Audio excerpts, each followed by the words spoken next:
Hey everybody, this is Shimon, and today I want to take you behind the scenes of creating my short brick film, The Blackout. But first, let me explain what this animation was created for.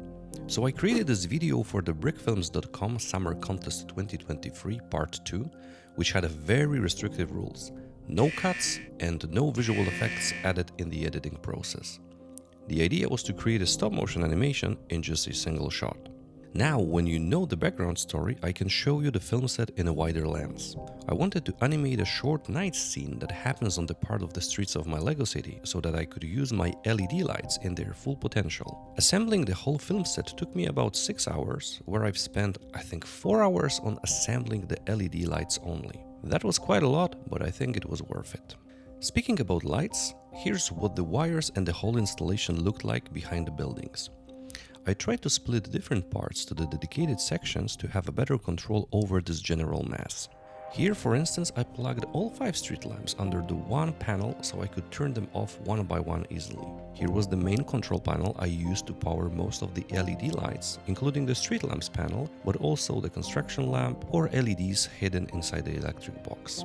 And here's one very cool control panel with 2 outputs and 2 modes, one with constant light and the second one with constant light plus 2 blinking modes. I've used it to easily turn on and off lights I put under the minifigure in front of the electric box. If it comes to lights used inside the buildings, I use those custom bricks with 2 LEDs each. Every building on set had either 4 or 5 such bricks inside. I've also used 5 LEDs to light the car you can see in the opening scene. 1 micro LED inside the cockpit, 2 micro LEDs used as a front lights, and 2 micro LEDs used as a rear lights. All cables were compressed and attached to the panel hidden on the side of the car. And to make this setup more flexible, I used this battery-driven power supply that I could easily move around after I moved the car one shot after another. My current lighting kit is a mix of kits I purchased from Amazon and its Chinese competitor that also starts with a letter A, and I will put links to the same or similar products in the description of this video, just in case you are interested in adding LEDs to your Lego sets. Now when you know how I light the film set, let me explain how did I make the electric shock effect.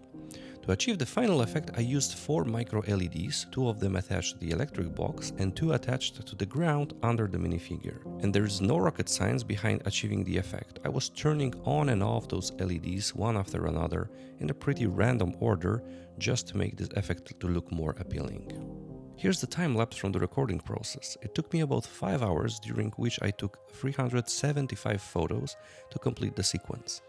Even though I was pretty happy with the final effect, there is one thing I would do differently, and this is the camera movement. As you can see on the time-lapse, I simply put the camera on my desk and I was pushing it slowly to create a camera movement. Doing it this way is very problematic and error-prone, and you can see that the final animation is not so smooth and it's pretty chunky. In one of the upcoming videos, I will show you much better and simpler way to achieve smooth follow camera movement. And that's all, folks. I hope you enjoyed this new form of the behind the scenes video with my commentary. If you have any questions, the comment section is all yours. Stay tuned, more brick films and Lego content coming very soon.